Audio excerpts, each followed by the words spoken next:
शादी एक अटूट रिश्ता। हेलो आकांक्षा, कैसी हो तुम? मुझे तो तेरी बहुत याद आ रही थी बेटा, इसलिए मैंने सोचा कि तुझे फोन कर दूं। ठीक तो है ना बेटा? सॉरी माँ, मैं तुम्हें फोन नहीं कर पाती हूँ। माँ, सुबह सुबह इतना काम हो जाता है कि क्या बताऊँ, इसलिए टाइम ही नहीं होती है बात करने के लिए। अरे बेटा, तो क्या अकेली सब काम कर रही है? तेरे सासू माँ क्या तेरे साथ काम पर हाथ नहीं बढ़ाती है? क्यों, तेरी सासू माँ तो बहुत अच्छी हट्टी कट्टी है। कुछ काम अपने सासू माँ से भी करवा ले। क्या बताऊँ माँ, वो तो मुझे कुछ मदद करने वाली तो नहीं है ना, इसलिए तो मुझे सारा काम अकेली करनी पड़ती है। थक जाती हूँ काम करते करते, क्या करूँ माँ। उस दिन मैंने आपको कॉल किया था ना, मेरी सासू माँ ने देख लिया और पता है मुझे क्या कहने लगी? बहू, काम करते समय ऐसे चटर पटर बातें करना मुझे पसंद नहीं। क्या करूँ माँ, ऐसी बातें पर तंग आ गई हूँ। बताओ ना, मैं आपसे बात करने के लिए किसी से परमिशन लूंगी क्या? हाय हाय, तेरी सासू माँ ने तो तुझे काम वाली बनाकर रख दिया है। ये बात तो मुझे बिल्कुल पसंद नहीं बेटा, कि तेरी सासू माँ तुझे अपने मायके वालों के साथ बात करने के लिए रोक टोक कर रही है। तुझे तो मुझे उसी समय बोलना चाहिए था, नहीं तो ये लोग तुझे नजरबंदी पर रखेंगे। अरे तेरी सासू माँ को बीच बीच में जवाब दिया करना। तुम तो ठीक कहती हो माँ, मैं बीच बीच में उनको जवाब दूंगी। माँ को अपनी ससुराल के सारी बात बताने के बाद आकांक्षा ने फोन कट कर दिया। और फिर अगले दिन आकांक्षा अपनी माँ से फोन पर बात कर रही होती है और तभी उसकी सास आ जाती है। अरे आकांक्षा बहू, ऋतिक बेटा तो तुझे कब से आवाज लगा रही है। उसको ऑफिस के लिए देर हो रही है। जा जल्दी से बेटा उसको टिफिन दे दे। और बेटा, मैंने तुझे कितनी बार कहा है, काम के समय इतनी बार फोन पर बात किया ना कर। एक बार वो ऑफिस के लिए निकल जाए, फिर तू दिन भर जिसके साथ बात कर लेना। माँ जी, आपको यदि आपके बेटे के लिए इतनी चिंता है तो आप क्यों टिफिन पैक नहीं कर देती? आप मुझे अपने मायके वालों के से बात करने के लिए रोकेंगी? अरे बेटा, तू मेरी बात का गलत मतलब ना निकाल। मेरे कहने का मतलब ये तो नहीं था। रहने दीजिए माँ जी, आपकी बात का सारी मतलब समझती हूँ मैं। अगर आप मुझे फोन पर बात करते हुए देखती हैं तो फौरन आकर टोक देती हैं। अरे आकांक्षा, ये तुम कैसी बातें कर रहे हो माँ के साथ? क्या यही तुम्हारा संस्कार है? क्या यही तरीका है मेरी माँ के साथ बात करने की? आपको तो हमेशा अपनी माँ की पड़ी होती है। पता नहीं आप मुझसे शादी ही क्यों की? और ऊपर से माँ जी तो मुझे हर बात पर रोक टोक करती रहती है। इतना कहने के बाद आकांक्षा रो रो कर अपने कमरे में चली जाती है। जाने दे बेटा, अभी नई नई शादी हुई है ना, थोड़ा समय लगेगा, समझ जाएगी। तू जा ऑफिस, मैं संभाल लेती हूँ। आकांक्षा, क्या बात है, तुम अपने ससुराल में खुश तो हो ना? मम्मी कह रही थी कि तुम्हारे वहाँ कुछ प्रॉब्लम हो रही है। क्या बताऊँ भाभी, मैं जब से यहाँ आई हूँ सब काम करते करते नौकरानी जैसे बन गई हूँ। पता है आज आज आज ही ऋतिक ने मुझे डांटा, अपनी माँ के हाथ से मिलाकर। अरे अरे, ये तो बहुत गलत बात है आकांक्षा। ऋतिक को ऐसा नहीं करना चाहिए था। आकांक्षा, तुम्हें डरने की कोई बात नहीं है। ऋतिक को तुम साफ साफ बता दो, अगर ऐसे ही चलता रहेगा ना तो मैं मायके चली जाऊंगी।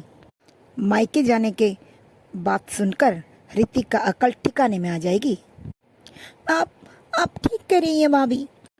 ठीक है भाभी, मैं आपसे ऐसे ही करूँगी। अपनी मायके वालों के साथ बात करने के बाद अगले दिन से आकांक्षा घर की कुछ भी काम नहीं करती है और सारा दिन बैठकर टीवी देखती है।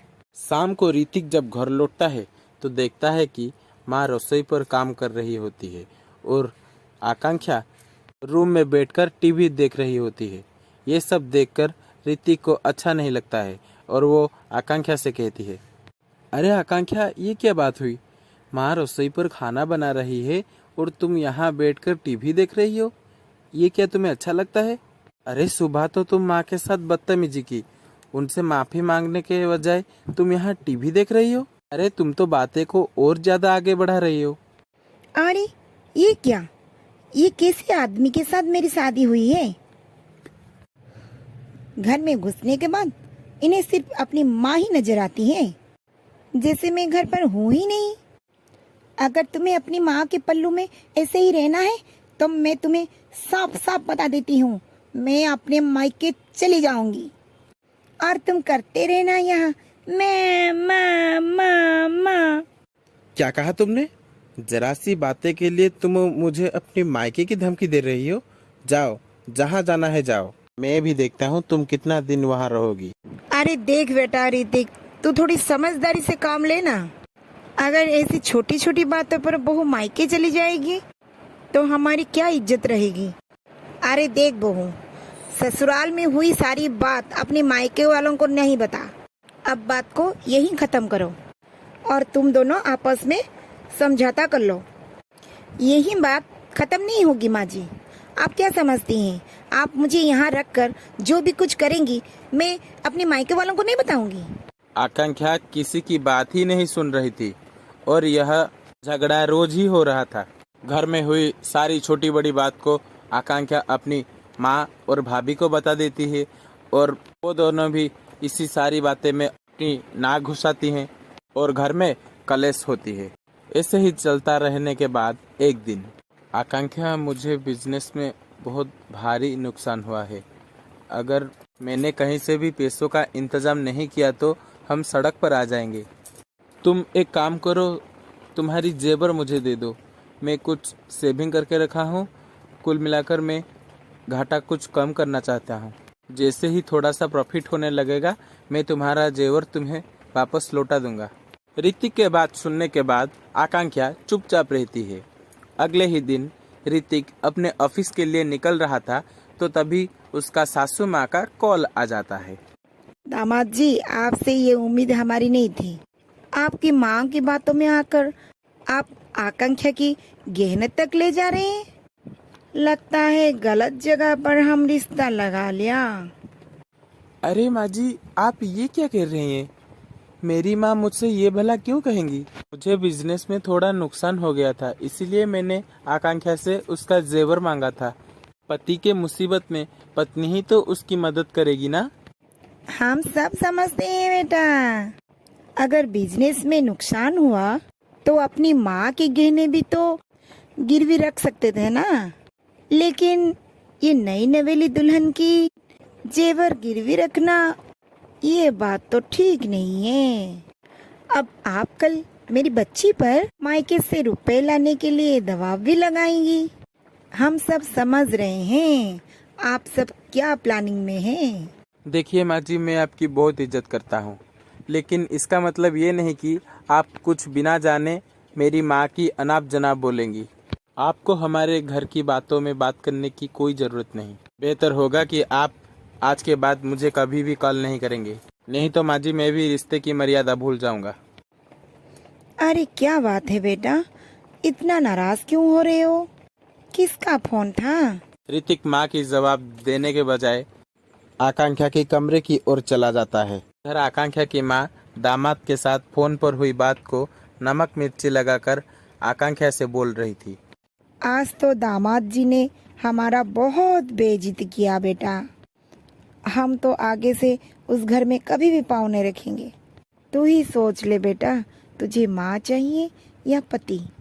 मैं क्या सोचा था दामाद जी के बारे में, और उन्होंने हमारी तो औकात ही दिखा दी। दोनों माँ बेटी की बात बाहर ऋतिक और उसके माँ सुन रहे थे।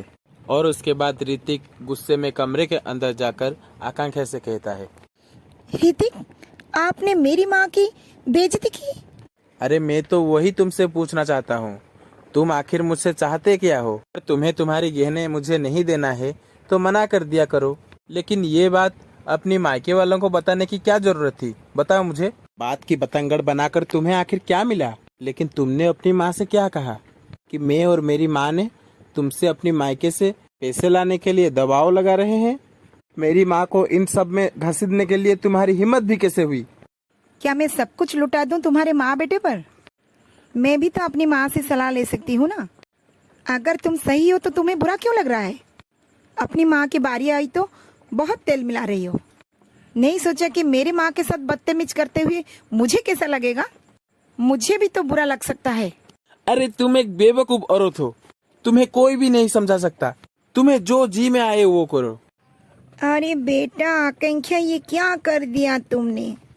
अरे बेटा, हमेशा याद रखना, जो पति पत्नी अपने संबंधों में दूसरों को बीच में रखते हैं ना, उनका घर बस नहीं सकता। अरे ये बात तुम दोनों पति पत्नी के बीच थी। ऋतिक ने मुझे भी कुछ नहीं बताया था। तुम्हें भी अपनी माँ और भाभी को कुछ भी बताना नहीं चाहिए था। जो भी बात हो आपस में खत्म कर लेना चाहिए। ये बात तुम जितना जल्दी समझोगे तुम्हारे लिए बहुत अच्छा होगा। बहुत समझ लिया मैंने। अब चलती हूँ मैं अपने मायके। जिस घर में मेरा और मेरे मायके का इज्जत नहीं है, उस घर में मुझे नहीं रहना है। आकांक्षा की सास आकांक्षा को बहुत समझाती है, लेकिन आकांक्षा कुछ भी नहीं समझती है और गुस्से में अपने मायके चली जाती है। आपको क्या लगता है, आकांक्षा सही है? क्या आकांक्षा और ऋतिक वापस एक हो पाएंगे या उनकी राहें हमेशा के लिए जुदा हो गई है?